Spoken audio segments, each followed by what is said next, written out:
Baik, saya di sini selalu mendampingi Bang Rasman ya, baik itu Ini istri dari Bung Rasman ya, ya, oke. baik itu penerimaan klien, pendampingan, dan boleh ditanya semua klien Bang Rasman pasti kenal dengan saya gitu. Nah, karena kita sudah Bang Rasman udah saking bingung ya, kenapa ini di kasus di Mabes Polri ini kok sebegininya bukti tidak diberikan.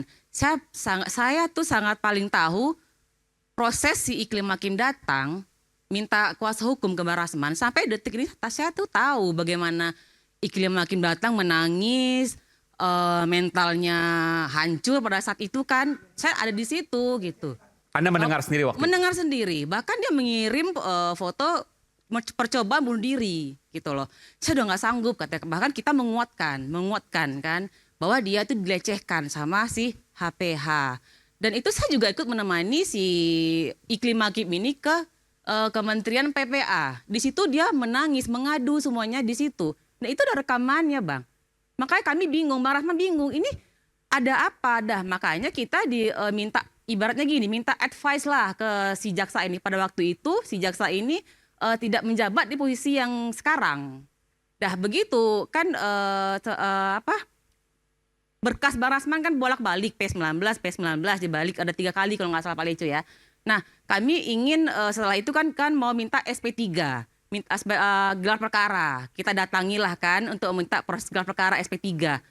Kemudian dicek ternyata udah P21 dan kita cek kita shock. Saya Bang Rasman itu shock, sangat shock gitu loh. Saya di situ apa ya pengen nangis bagaimana kok seperti ini orang yang ini kita ketemu gitu loh. Dia mengatakan ke kita, saya bertanya, saya bukan buta hukum gitu, walaupun saya sering mendampingi Bang Rasman, tapi tetap sama banyak yang nggak mengerti.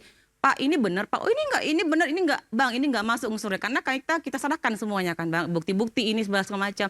Tapi yang membuat Bang Rasman tersangka itu adalah tanda tangan tersebut si Iklim Hakim ini tidak identik katanya. Malah kita disarankan coba ke lab lain minta tanda tangannya itu kembali di Mabes kan disita Bang. Di Mabes kemudian coba cek itu ke luar negeri karena luar negeri kan bisa tidak memihak kan seperti itu. Sampai sebegitunya kami di advice lah sama beliau gitu kan. Makanya shock gitu loh. Jadi asumsi saya seperti ini. Kan karena si Hotman ya sepertinya dia sering membranding dirinya itu memposting Pak Presiden Prabowo bahwa Pak Presiden Prabowo ini adalah teman dekatnya, kliennya, seolah-olah terus Pak Hasim juga dia pernah memposting saya lihat ya, kayaknya tapi setelah itu dihapus sama dia sepertinya. Dia bersama Pak Hasim itu kalau nggak salah di dalam mobil, semobil sama si HPH. Maksudnya kan? apa? Kaitannya apa dengan Ya saya gini, apakah karena dia dekat dengan Pak Prabowo, Pak Presiden kita, tapi saya yakin nggak mungkin kan Pak Presiden kita mengurusi hal remeh-temeh seperti ini.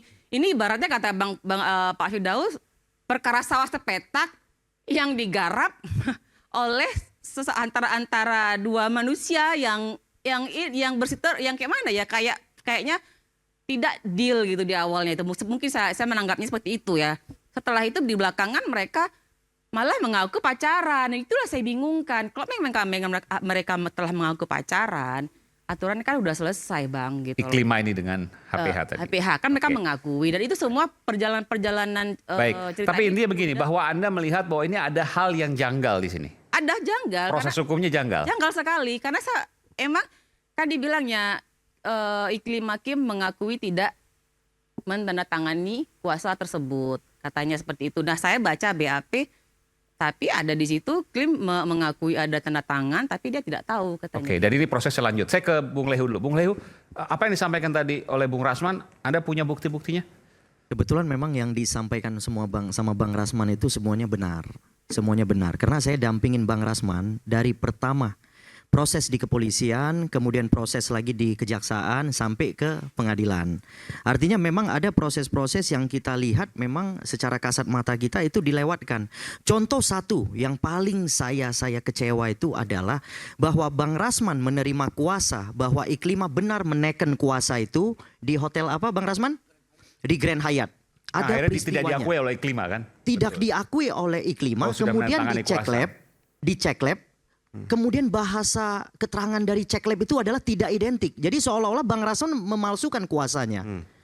Nah itu kan sudah jelas. Itu dugaan saya pasti dimainkan itu. Dugaan saya. Padahal preskon itu juga ikut sama Bang Rasman. Iya. Kemudian di Kementerian PPA lagi kan Bang Rasman kan. Di Kementerian PPA juga dia mengakui dia dilecehkan. Tapi ketika di BAP, ketika kami dapat waktu di pengadilan ini, BAP dia mengatakan semuanya dia ragu bahwa dia itu dilecehkan. Berbalik begitu. Berbalik begitu kan ngeri nih. Ya, ada cabut Artinya kuasa. itulah kami meminta kenapa persidangan ini harus Kenapa? dibuka. Gimana? Ibu Ida pengacara juga. Pengacara Bung Rasman juga. Halo, saya tambahkan, dia membuat surat kuasa dan ada surat pencabutan kuasa. Surat pencabutan kuasa dengan nomor yang sama.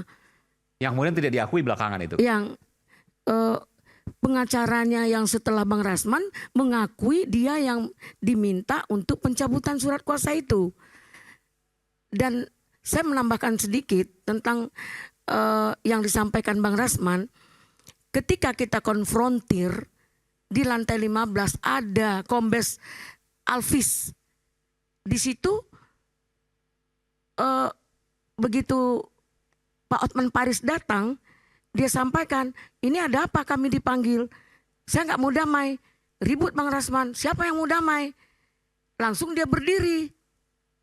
Dia berdiri, dia peluk itu Iklim Hakim, dia cium. Dia cium pipinya sama mulutnya di depan kami semua, di depan Kombes Alvis. Nah, bagaimana mereka membangun konstruksi hukum? Karena ini udah pengakuan bahwa mereka itu pacaran. Loh, orang bercinta kok kita Tapi sebagai diasumsikan. Ini saya tidak mau masuk terlalu jauh Bukan, soal itu. dia bilang di situ Bung Aiman, kau cemburu ya? Kau cemburu ya? Iya. Kau cemburu ya? Memang kami pacaran. Itu kata-kata sih. Oke. Rasman kau cemburu. Baik. Intinya begini semua, bahwa ini ada dirasakan yang janggal. Bahkan Bung Rasman mengatakan Saya dan tambah tim rekayasa. Tapi apakah benar seperti itu? Apakah mungkin semuanya proses seperti itu? Tentu ini menjadi pertanyaan. Di Nanti saya akan BAP. tanyakan ke pakar hukum pidana Maaf, Prof. sebentar. Suparji Ahmad. Saya akan kembali nanti sesaat lagi tetaplah bersama kami di Rakyat Bersuara.